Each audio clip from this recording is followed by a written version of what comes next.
हमारे देश में आज सबसे बड़ी राष्ट्रभक्ति आज के समय में ये हो सकती है कि हमारे इंपोर्ट को कम करना और एक्सपोर्ट को बढ़ाना। अगर उनसे अच्छी टेक्नोलॉजी और रिसोर्सेज हमारे पास आएंगे तो हमें दादागिरी नहीं करनी है।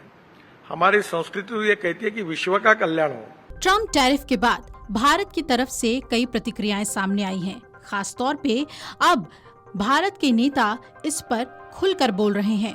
केंद्रीय मंत्री नितिन गडकरी ने भी अमेरिकी राष्ट्रपति डोनाल्ड ट्रंप की ओर से 6 अगस्त को भारतीय वस्तुओं पर अतिरिक्त 25% शुल्क लगाने के आदेश पर हस्ताक्षर करने के बाद एक टिप्पणी दी है।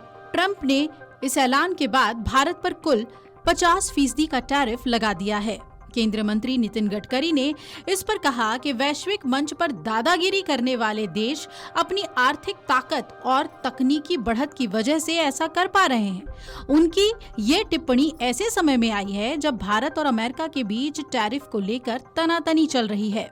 नागपुर स्थित विश्वेश्वरैया राष्ट्रीय प्रौद्योगिकी संस्थान में बोलते हुए गडकरी ने भारत से निर्यात बढ़ाने, आयात कम करने और आत्मनिर्भरता हासिल करने के लिए विज्ञान और प्रौद्योगिकी का इस्तेमाल करने का आग्रह किया। उन्होंने कहा, जो लोग दादागिरी कर रहे हैं वो ऐसा इसलिए कर पा रहे हैं क्योंकि वो आर्थिक रूप से मजबूत हैं, उनके पास टेक्नोलॉजी है। अगर हमें बेहतर तकनीक और संसाधन मिलेंगे तो हम किसी पर धौंस नहीं जमाएंगे, क्योंकि हमारी संस्कृति हमें सिखाती है कि विश्व कल्याण सबसे महत्वपूर्ण है।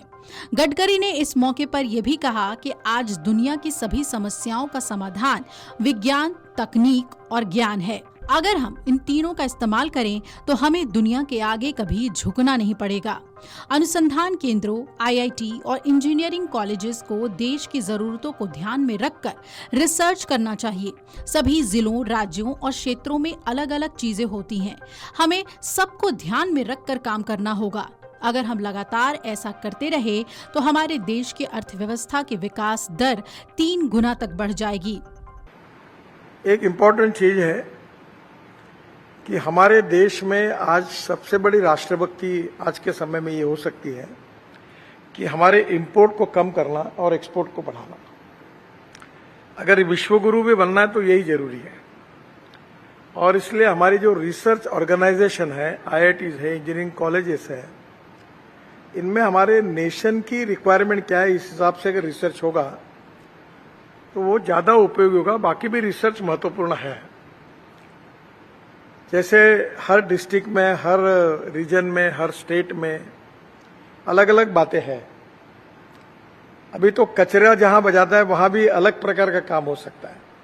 तो हमारे उस फील्ड की आवश्यकता के अनुसार देश के हित में टेक्नोलॉजी और साइंस में हमारी इंस्टीट्यूशंस और हमारे साइंटिस्ट उस दिशा में काम करेंगे तो हमारे देश की प्रगति और विकास का जो दर है वो और 3 गुना बढ़ेगा। और अगर हमारा एक्सपोर्ट बढ़ेगा, इकोनॉमी और ग्रोथ रेट बढ़ेगा, तो मुझे नहीं लगता कि हमें किसी के पास जाना पड़ेगा। आज जो दादागिरी करते इसलिए कर रहे हैं कि वो आर्थिक दृष्टि से संपन्न है। दादागिरी इसलिए करते हैं कि उनके पास टेक्नोलॉजी है। अगर उनसे अच्छी टेक्नोलॉजी और रिसोर्सेज हमारे पास आएंगे तो हमें दादागिरी नहीं करनी है। हमारी संस्कृति तो ये कहती है कि विश्व का कल्याण हो। हमारे कोई इसमें हमने ये नहीं कहा कि मेरा कल्याण पहले करो बाद में विश्व का कल्याण करो। तो स्वाभाविक रूप से आपने जो काम किया है कि साइंस को कल्चर और वैल्यूज के साथ जोड़ा है। हमें एप्रोप्रिएट परफेक्ट साइंस भी चाहिए, पर विदाउट कल्चर एंड वैल्यूज फिर उसका जो भावार्थ है, जिसका जो उद्दिष्ट है, उसको कोई मतलब नहीं होगा। और इसलिए आने वाले समय में ये जो फोकस करना है, इसमें आप जिस क्षेत्र में काम करते हैं तो आप जरूर हमारे सबके क्षेत्र की लिस्ट बनाकर और आईआईटी और इंजीनियरिंग कॉलेज को हमारी प्रायोरिटी बताकर अगर आप ये काम कर सकते हैं और ऑलरेडी आप कर रहे हैं तो हमारे लिए उपयोग होगा। दरअसल केंद्रीय मंत्री की ये टिप्पणी अमेरिकी राष्ट्रपति डोनाल्ड ट्रंप की ओर से 6 अगस्त को भारतीय वस्तुओं पर अतिरिक्त 25% का शुल्क लगाने के आदेश और उस पर हस्ताक्षर के बाद आई है। ट्रंप के इस ऐलान के बाद भारत पर कुल टैरिफ 50% का हो गया है, जो कि भारत के लिए एक चुनौती है। भारत अमेरिकी इतिहास में सबसे अधिक कर लगाने जाने वाले व्यापारिक साझेदारों में से एक बन गया है। भारत पर 25% का टैरिफ 7 अगस्त को लागू हो चुका है, जबकि बाकी बचा 25% का टैरिफ इसी महीने 27 अगस्त से लागू हो जाएगा।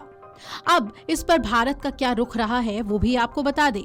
व्हाइट हाउस ने टैरिफ को नई दिल्ली की ओर से रूसी तेल की निरंतर खरीद से जोड़ा और इस कदम ने दोनों देशों के बीच 2 दशकों में सबसे तीखी कूटनीतिक दरार पैदा कर दी है, जिसमें वॉशिंगटन ने व्यापार वार्ता स्थगित कर दी और आगे और प्रतिबंध लगाने की चेतावनी दे दी। हालांकि प्रधानमंत्री नरेंद्र मोदी ने ये साफ संदेश दिया है कि भारत अपने किसानों, मछुआरों और डेयरी श्रमिकों के कल्याण से कभी समझौता नहीं करेगा, भले ही इसके लिए उसे भारी कीमत क्यों न चुकानी पड़े। नितिन गडकरी के बाद रक्षा मंत्री राजनाथ सिंह ने भी ट्रंप का नाम लिए बिना उन पर तंज कसा था और कहा था कि कुछ लोग ऐसे हैं जो भारत के विकास की रफ्तार से खुश नहीं हैं, उन्हें ये अच्छा नहीं लग रहा। सबके बॉस तो हम हैं।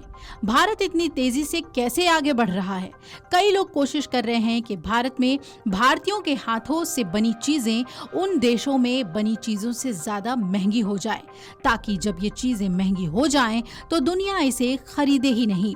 ये प्रयास किया जा रहा है, लेकिन भारत इतनी तेजी से आगे बढ़ रहा है कि पूरे विश्वास के साथ कहता हूँ, अब दुनिया की कोई ताकत भारत को विश्व की एक बड़ी ताकत बनने से रोक नहीं सकती।